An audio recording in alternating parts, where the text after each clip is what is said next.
एक क्वेश्चन आपका ये हो गया। अगर एक बात ध्यान रखिएगा, ये अल्फा दिया ना गया हो 60% और यहां पर जो चीज ली गई हो वो स्ट्रॉन्ग इलेक्ट्रोलाइट हो या स्ट्रॉन्ग एसिड हो या स्ट्रॉन्ग बेस हो, तो उसके लिए अल्फा की वैल्यू 100% होगी। कितनी होगी? 100%। ठीक है जी। अब देखिए जरा एक क्वेश्चन और लेता हूं। Calculate the band of factor for MgCl2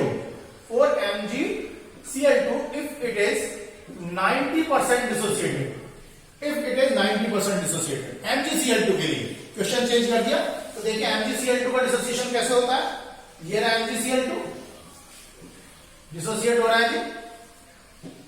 Mg2 plus 2Cl minus dissociate हो रहा है। कितने आयन? फॉर्मूला डिसोसिएशन के लिए यही लगेगा।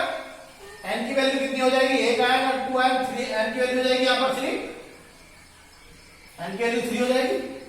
यहां पर ये कितना आ जाएगा? ये कितना दे रखा है अल्फा? 90%, 2:90%, फिर से 1:1.8, 2.8, फिर से आंसर आ गया।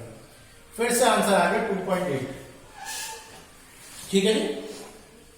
अब देखिए जरा एक क्वेश्चन और लेता हूं। Calculate band of factor 4 K4FeCN6 K4FeCN6 if it is completely dissociated। देखिए K4FeCN6 के लिए बैंड ऑफ फैक्टर आई निकालना है। अगर ये कंप्लीटली डिसोसिएटेड हो रहा है, 2006 में क्वेश्चन 1 नंबर में पूछा गया है। तो देखिए जरा K4FeCN6 अगर ये डिसोसिएट हम इसको करेंगे तो क्या आएगा? 4K प्लस FeCN6 ऊपर 4 माइनस।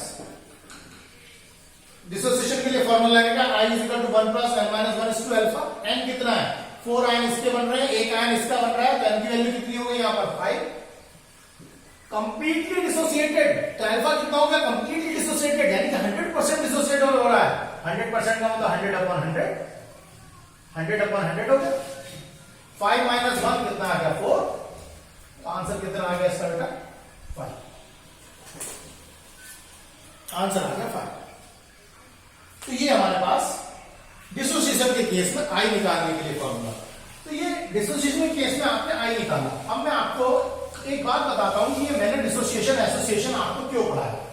देखिए डिसोसिएशन एसोसिएशन मैंने आपको इसलिए पढ़ाया, आप सॉल्यूशन चैप्टर का न्यूमेरिकल कर रहे होंगे, तो उस न्यूमेरिकल को करवाने में जो लैंग्वेज बनाई जाएगी उसमें ये बनाई जाएगी ए solution of NaCl, solution of CH3COOH in benzene, solution of glucose, sucrose, urea. यानी कि सॉल्यूशन चैप्टर जब आप पढ़ रहे हो तो उसके न्यूमेरिकल में कोई ना कोई सॉल्यूट सॉल्वेंट में मिलाया गया होगा।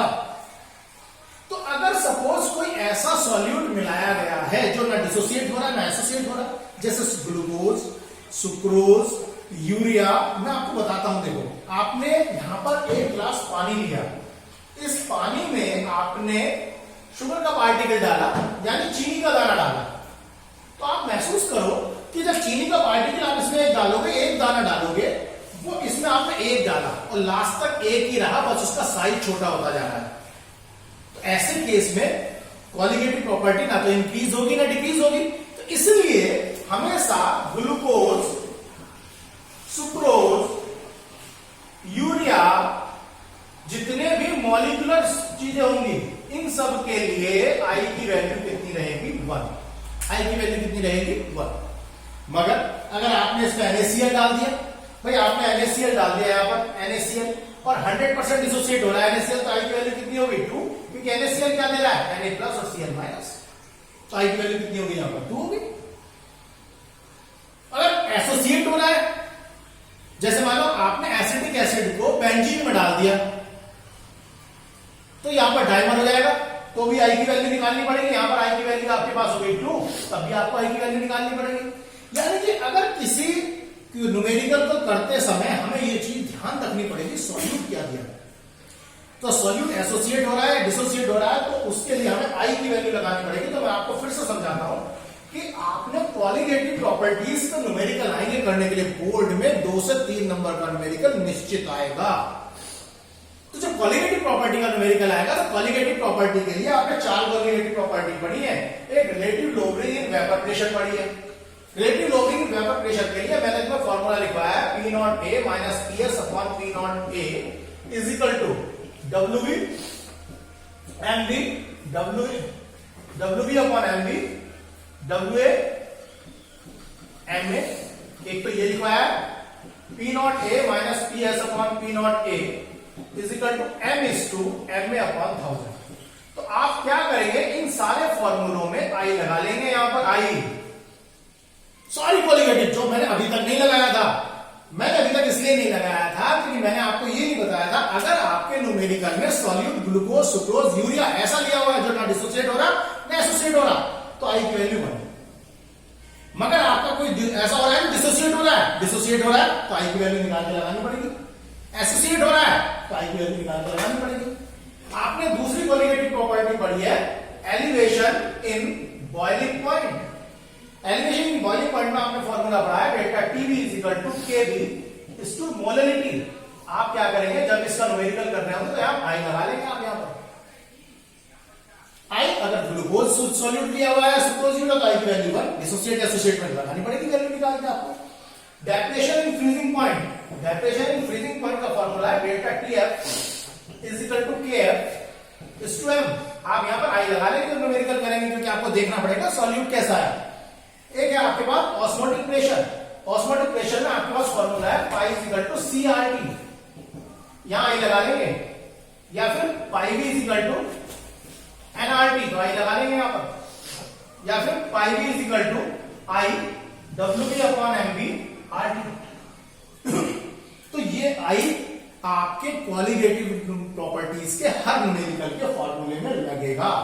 इसकी वैल्यू 1 हो जाएगी ग्लूकोज सुक्रोज यूरिया के लिए, डिसोसिएट हो रहा है एसोसिएट हो रहा है तो चेंज हो जाएगी। अब आप देखिए इस पे कैसे कैसे न्यूमेरिकल आए हैं कुछ तो मैं बताता हूं आपको थ्योरेटिकल न्यूमेरिकल, फिर मैं न्यूमेरिकल करके बताता हूं।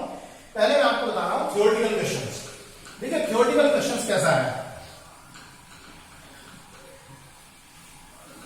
देखिए 2018, 2015, 2017 कई बार ये क्वेश्चन आया है in which case value of the van't Hoff factor is more than 1। In which case value of the Bandt factor less than 1। कई बार बोर्ड में आया है कई बार। बेटा आप देखिए दो ही केस है आपके पास, एक तो डिसोसिएशन और एक एसोसिएशन। डिसोसिएशन में है 1 plus n minus 1 into alpha. तो डिसोसिएशन के केस में 1 प्लस ये वैल्यू जितनी भी है वो 1 में प्लस तो हो रही है माइनस तो नहीं हो रही है। तो डिसोसिएशन में जो I की वैल्यू है आपके पास, डिसोसिएशन में I इज इक्वल टू ये फॉर्मूला है, तो डिसोसिएशन में I की वैल्यू 1 प्लस 1 में कुछ ना कुछ प्लस ही होगा। 2005, 2007, 2009, 2013, 17 पूछा गया है in which case value of the van't Hoff factor is more than 1। तो आप कहेंगे in case of dissociation. In which case value of the van't Hoff factor is less than 1 आप कहेंगे एसोसिएशन। सुन लीजिए बहुत इंपॉर्टेंट है, बोर्ड में कई बार है। एक बार बोर्ड में पूछा गया है in which case value of the Bandt factor is what is the value of the Bandt factor I in the case of association when it will form dimer। जब डाइमर बन रहा होगा तो एसोसिएशन के केस में I की value कितनी होगी। सुन लीजिए जरा, I की वैल्यू मैंने आपको लिखवाई है, I की value is equal to molecular mass theoretical या नॉर्मल, मॉलिक्यूलर मास ऑब्जर्व। तो देखिए एसोसिएशन का केस है जब आपने एसिटिक एसिड को डाइमर बना दिया है। एसिटिक एसिड ये है, acetic acid CH3 C double bond O OH, एक molecule CH3 C OH double bond O, ये मिल गए आपस में, डाइमर बन गया है, हाइड्रोजन बॉन्ड बन गया यहां पर, हाइड्रोजन बॉन्ड और डाइमर बन गया। तो देखिए पानी में एसिटिक एसिड के 2 मॉलिक्यूल डाले तो एसिटिक एसिड का मॉलिक्यूलर मास कितना है 60, और पानी में जाके दो ने मिलकर एक बना लिया तो पानी में जाने के बाद उस एसिटिक एसिड के डाइमर का मॉलिक्यूलर मास कितना हो गया 120। सॉरी शुरू में यहां पर 60 और ये कितना हो गया 120। आंसर क्या है आ गया यहां पर